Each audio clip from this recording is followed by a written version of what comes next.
Yeah, yeah.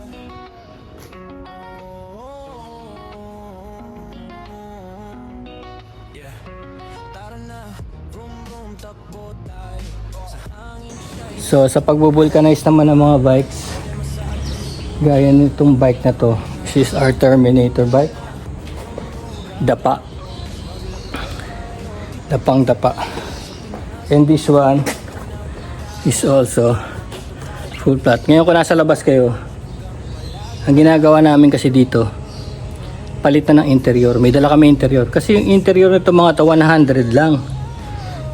Mura lang. Hindi na papavulcanize. Pavulcanize ngayon mahal na eh. Parang 70 na eh. No? Kaya ginagawa, bili na lang kayo. Tignan nyo lang yung number. Kagaya niyan, 26 by 2.1. So yan ang bibilin yung interior. 26 by 2.1. Ito naman, 24 to yan o. 24. Yan. Nakalagay.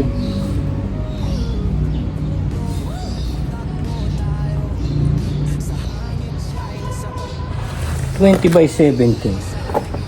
Pang BMX to yun. Yan. Bibili rin kayo ng mga goma para dyan. Kasi kailangan importante yung number kasi may malalaking gulong. May mga manipis na gulong kagaya nito. Diba? So itong interior nito manipis. Yun.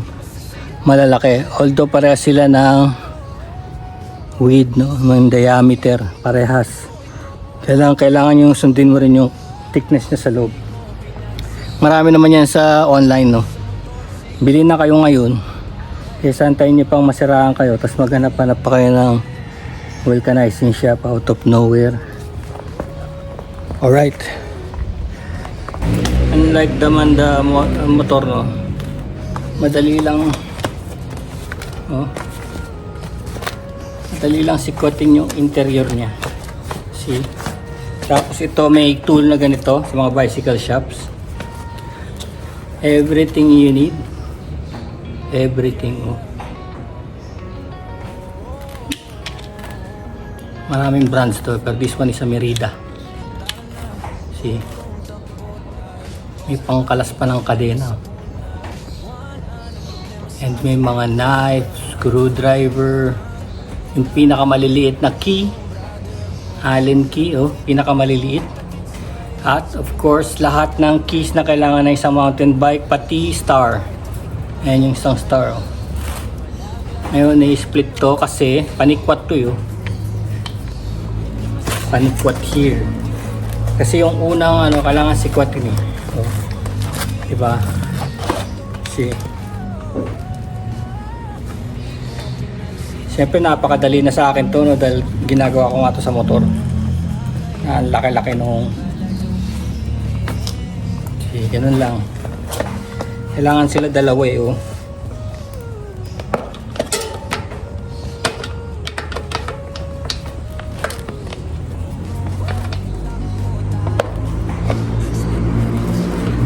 Okay.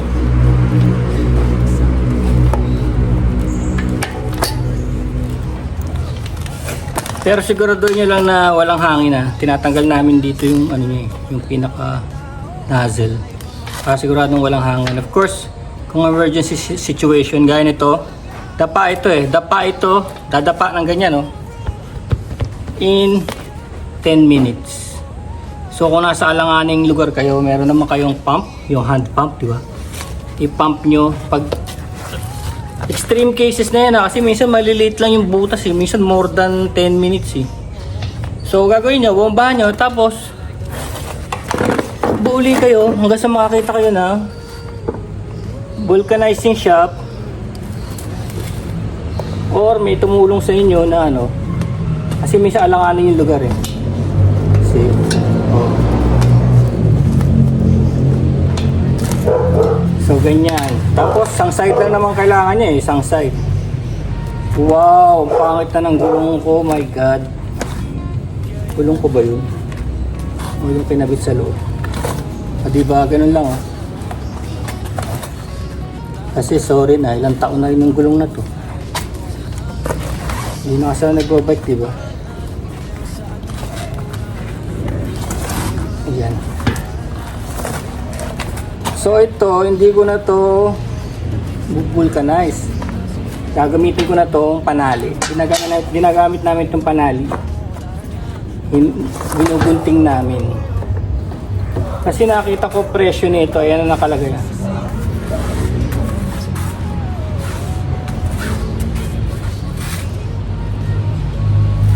100 lang ito eh. Bibili nga sana ako eh, kaya lang gusto ko makita yung number. Pasigurado. Bibili na siguro ako ng 2, 3, ganun. Pero hanapin natin kung nasa nabutas ha. Tignan natin.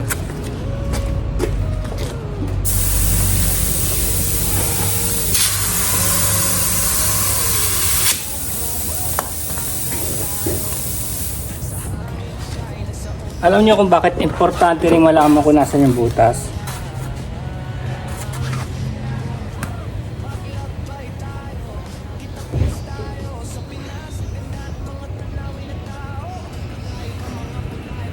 Dito. Dito. Here. Yun. Tapat niya yung pisngi nyo. Mararamdaman niya may hangin. It's right here. Yeah. So, minor lang talaga, kaya lang bibili na lang ako ng bago. So, yung kabuuan niya, ayos naman. Meron ng bago. Ngayon, dali lang ibalik. Straight forward, ganito. Para sa isa pala ito eh. Sige, basta ganun lang. Okay, meron pala akong tire dito. Black Cat Interior. Dami ko pinagbibili, hindi ko na alam kung nasan, pero nakita ko dun. So, ang number niya is right. No? Yan, Black Cat. So, yun, loloko ko yan. Black Cat 26 by 195 by 2.1. So, ito yun. Ito yung nakalagay sa gilid. Black Cat. Pagka hindi kayo bumili sa online na sinasabi kong 100, mabibili nyo to mga 200 sa labas. Pero antayin nyo na yung antayin nyo na yung parang sale, kasi para walang delivery fee, kasi yung delivery fee minsan more than 40. Sabi mo late nito more than 40, kaya same gasoline kasi, no? Tsaka parang bibili kayo ng isa 100, delivery fee 40, 140. Halos kalahati na nung binili nyo, no? Kaya bumili kayo mga 3. Ngayon maganda itong ikabit. Alam nyo nga pala kung bakit sinabi ko sa inyo itong kung hanapin nyo yung butas. Kasi hahanapin nyo dito yung area ng butas nyo, kasi baka na-puncture kayo eh. Oh. Pag di nyo hinahanap yun, edi puncture uli, di ba? Pag di nyo hinahanap yun, pamaya merong thumbtacks dyan, oh. Minsan nasa gilid. So, napapuncture ulit. Kaya kailangan hanapin natin. Eh, since nakita naman natin na nandun sa nozzle, sa body ng nozzle, nandito eh. Nandito. So, wala akong problema doon. Wala doon. So, sobrang kalumaan na lang. So, ngayon, ito, kita nyo parang tapeworm, no? So, hinahangin na ng konti para bumilog ng konti. Kung hindi, mahihirapan yung pwesto niya sa loob ng gulong.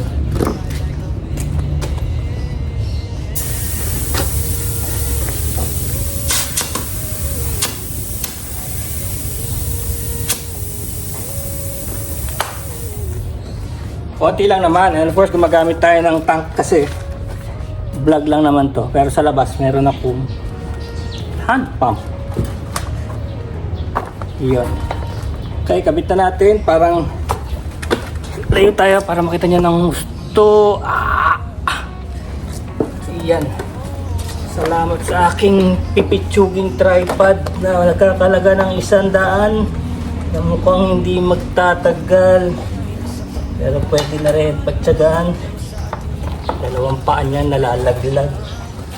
Iba yung trabaho ng mga nga. Alaga naman. Sandali lang, sira na. Pero okay na yan. Gana pa naman. Yan. So unahin muna yung nozzle. Shoot nyo muna yung nozzle. Tapos tignan nyo kung gaano kabilis i-shoot siya na ganyan. Oh. Yan. Di ba pag may konting hangin, alam niya na yung pwesto niya. Tapos, takin nyo to. Bibili nyo nga pala yung mga long neck, long reach.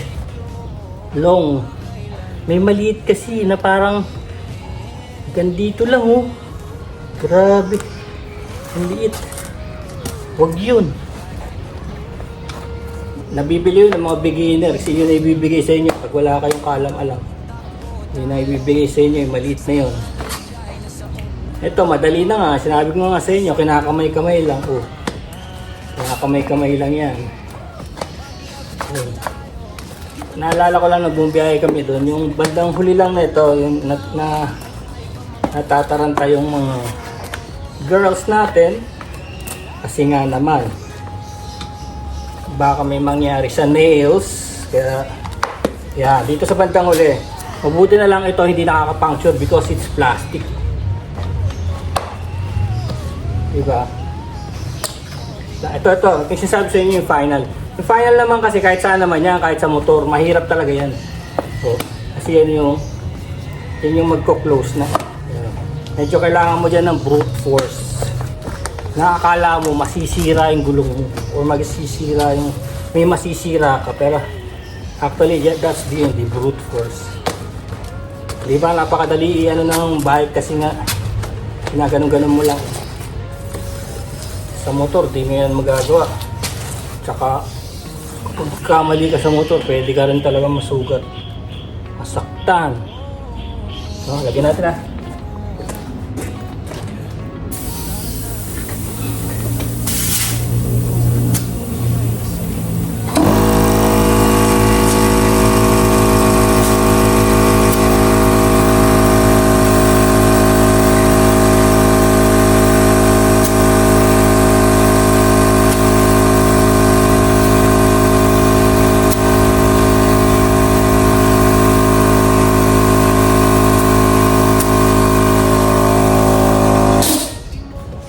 Tsaka nga pala, yung mga gomang yan, may mga lifespan. Hindi porke, parang 5 years lang yun. May mga dates yan eh. Kaya huwag kayo magtataka kung kakakabit nyo lang, sira na naman. Kasi may mga lifespan siya. Actually, pagka at your own risk na, kagaya itong yung kotse ko, yung mga tires niya parang 15 years, 5 years lang. Ewan ko lang sa high speed siguro. Okay pa naman yung everything's okay yung gulong, yung tracks, yung tread, tindig niya. Kaya lang pag tinignan mo may dates. May mga dates eh.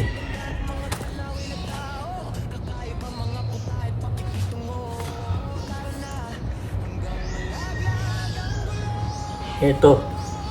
May mga codes eh. Kaya lang hindi ko kabisadong basahin eh. Pero sa internet, tignan nyo, may mga codes yan.